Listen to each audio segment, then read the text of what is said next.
Igneous rocks, আগ্নেয় শিলা। আগ্নেয় শিলা হলো সেই শিলা যা গলিত ম্যাগমা বা লাভা ঠান্ডা হয়ে জমাট বাঁধার ফলে তৈরি হয়। Igneous rocks are those rocks that are formed when molten magma or lava cools and solidifies. Magma হলো পৃথিবীর অভ্যন্তরের গলিত শিলা আর লাভা হলো সেই ম্যাগমা যা ভূপৃষ্ঠের উপরে আসে। Magma is the molten rock inside the earth and lava is that magma that comes to the surface. যখন ম্যাগমা ধীরে ধীরে পৃথিবীর অভ্যন্তরে ঠান্ডা হয় তখন ইন্ট্রুসিভ আগ্নেয় শিলা তৈরি হয়। When magma cools slowly inside the earth, intrusive igneous rocks are formed. Granite হলো একটি সাধারণ ইন্ট্রুসিভ আগ্নেয় শিলার উদাহরণ।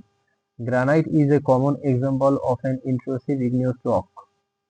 যখন লাভা দ্রুত ভূপৃষ্ঠে ঠান্ডা হয় তখন এক্সট্রুসিভ আগ্নেয় শিলা তৈরি হয়।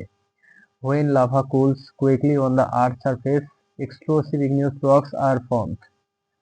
ব্যাসাল্ট হলো একটি সাধারণ এক্সট্রুসিভ আগ্নেয় শিলার উদাহরণ। Basalt is a common example of an explosive igneous rocks. Metamorphic rocks, রূপান্তরিত শিলা। রূপান্তরিত শিলা হলো সেই শিলা যা তাপ, চাপ এবং রাসায়নিক পরিবর্তনের মাধ্যমে অন্য শিলা থেকে গঠিত হয়।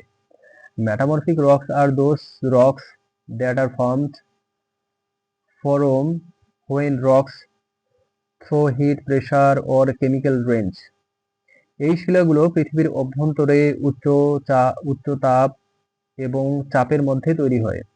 These rocks are formed under high heat and pressure inside the earth. রূপান্তরিত শিলা ফোলিয়েটেড বা নন ফোলিয়েটেড হতে পারে। Metamorphic rocks can be foliated or non-foliated. ফোলিয়েটেড শিলাগুলোতে স্তরের মধ্যে গঠন দেখা যায়, যেমন স্লেট ও নিস। Foliated rocks show a layered structure such as slate and gneiss.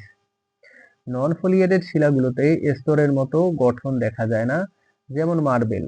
Non-foliated rocks do not show a layered structure such as marble. Marble চুনাপাথর থেকে রূপান্তরিত হয়ে গঠিত হয়। Marble is formed from the metamorphism of limestone.